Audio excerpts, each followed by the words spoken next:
Bonjour tout le monde, je suis ravie de vous retrouver pour une vidéo que vous allez adorer, j'en suis sûre, parce que il m'est encore arrivé plein de péripéties, vous allez voir ça, mais je vous en dis pas plus, je vous laisse tout de suite avec la suite de la vidéo. On va traiter d'embossage à chaud aujourd'hui, alors je vous montre The Encre par excellence, donc la Versamark que j'ai depuis des années et des années.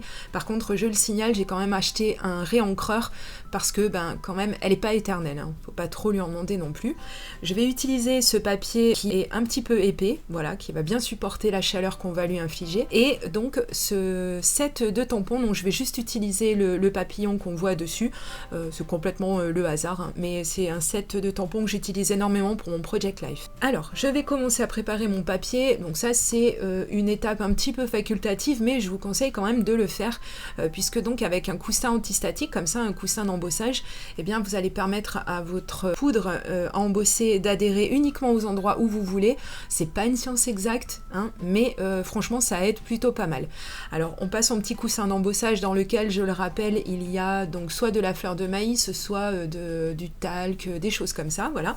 Je vous mets un lien dans la description de la vidéo, comme d'habitude, avec ce matériel-là et tout le matériel que je vais utiliser dans la vidéo, si vous avez des questions ou si vous voulez vous le procurer. Et je vais donc utiliser cette poudre à embosser de la marque Aladdin. Alors c'est une poudre embossée transparente, je voulais vraiment avoir ce rendu glossy, ce rendu mouillé, voilà, c'est tout ce que j'aime.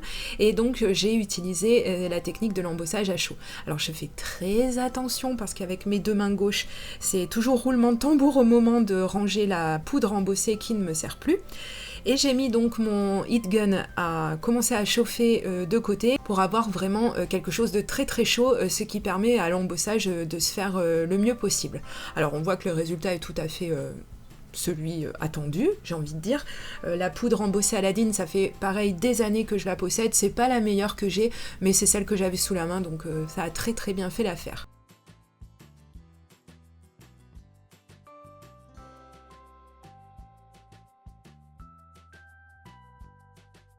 Celle par contre qui va, mais je ne vous dis encore rien du tout, donc celle-ci c'est la poudre qu'on appelle UT, donc la Ultra Thick Embossing Enamel, oui avec l'accent s'il vous plaît.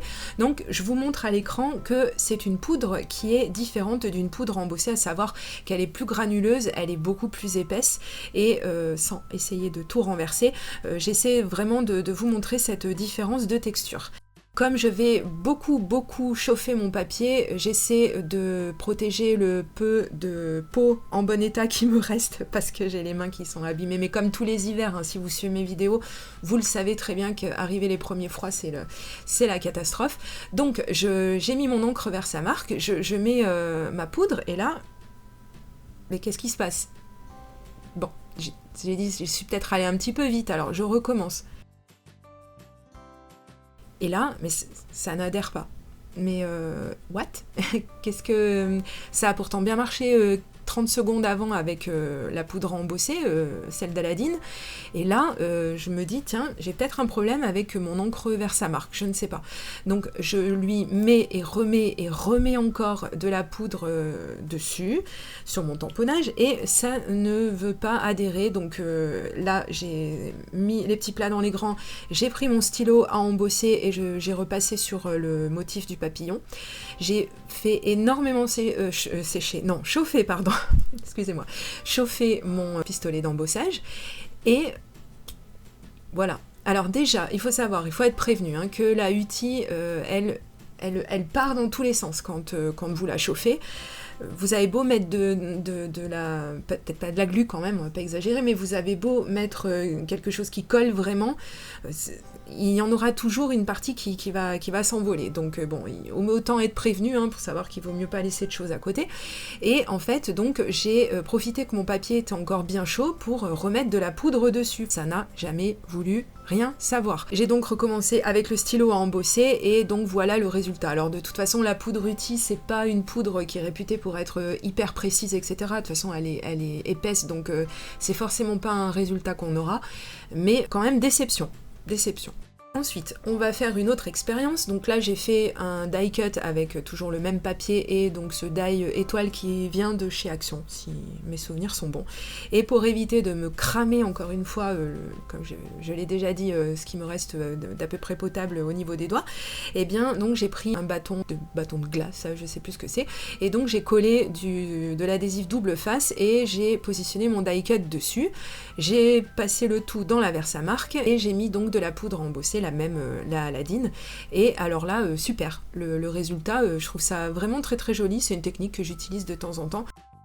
Et donc je vous montre côte à côte avec le papier d'origine, donc on voit que ça a complètement changé la couleur alors que la poudre est transparente, et j'ai dit bah tiens je vais mener l'expérience un petit peu plus loin et j'ai repassé une nouvelle couche de poudre embossée, j'ai chauffé de nouveau et là vraiment on commence à avoir un petit peu d'épaisseur, c'est vachement sympa comme résultat.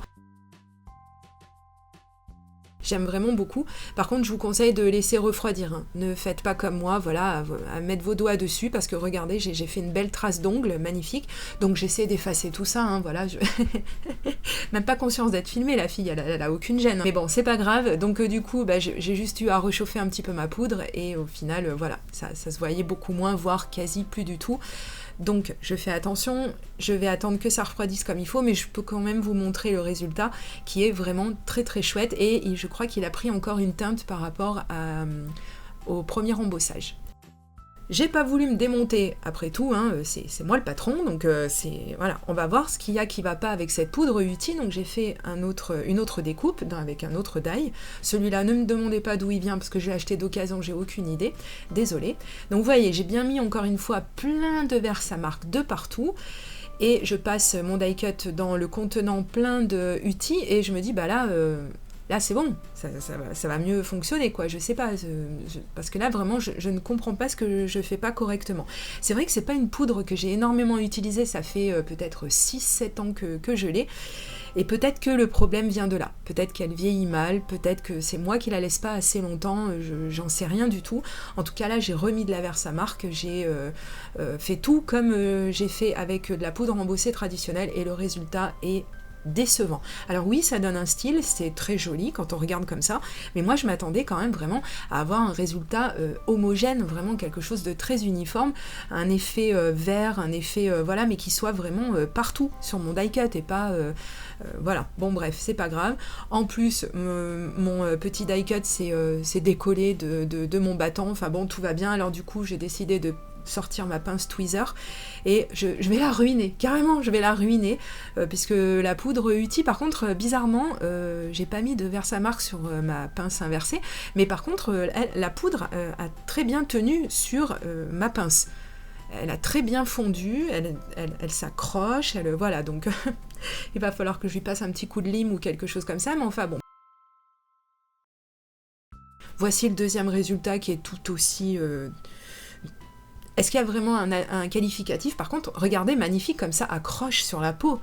C'est formidable, c'est formidable. Alors, je me suis pas cramé les doigts pour que la poudre adhère dessus, mais enfin, c'est vraiment...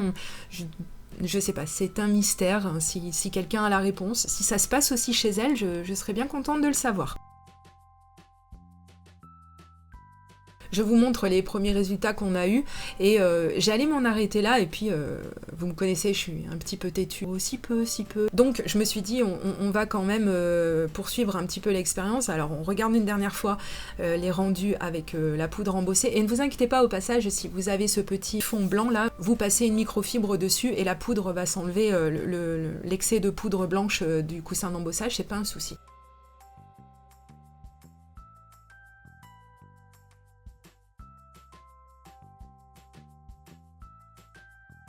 Alors j'ai repris de l'adhésif double face, j'ai repris un die cut et ne me suis pas avouée vaincue, donc j'ai dit cette fois-ci peut-être que ça vient de ma Versamark. Écoutez, je venais de la réancrer, mais enfin peut-être que... je sais pas. Donc j'ai dit, mais je vais voir si ça vient de la poudre ou si ça vient d'autre chose. Donc j'y suis allée barbare, hein, j'y suis allée avec carrément de la colle en bâton. Et j'ai trempé mon die cut dans la UTI. Alors visiblement, ça avait déjà l'air de tenir mieux. Donc j'étais contente, j'ai dit bon bah effectivement, ma Versamark, elle a fait son temps et c'était de sa faute. Voilà, je l'ai accusée à tort. Je m'excuse Versamark, avec le recul, je vois bien que c'était pas ta faute, mais Vraiment, j'y ai cru. Et j'ai donc chauffé vraiment comme il faut mon die cut avec la première couche de poudre UTI. Est-ce qu'il est vraiment utile de commenter ce résultat ? De toute façon, encore une fois, il n'y a pas de mots. Je l'ai passé 3 fois d'affilée dans la poudre. Il était bouillant, donc normalement la poudre aurait dû quand même adhérer un petit peu sans avoir à le réancrer, etc. Enfin bon, et voici donc ce magnifique résultat.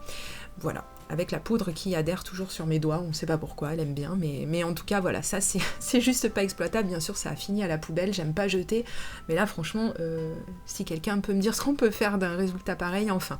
Bon, et ben écoutez, je tenais à partager ça avec vous, parce que, voilà, moi j'aime bien partager mes déboires, parce que le scrap, c'est ça aussi, c'est la vraie vie, hein, donc si la vidéo vous a plu, et ben n'hésitez pas à mettre un petit pouce en l'air, comme ça je vous en publierai d'autres, hein, si ça peut un petit peu vous faire sourire. Et puis écoutez, moi je m'en vais faire de nouvelles expériences dans mon atelier et je vous dis à très très bientôt pour de prochaines vidéos création. Gros bisous, bye bye.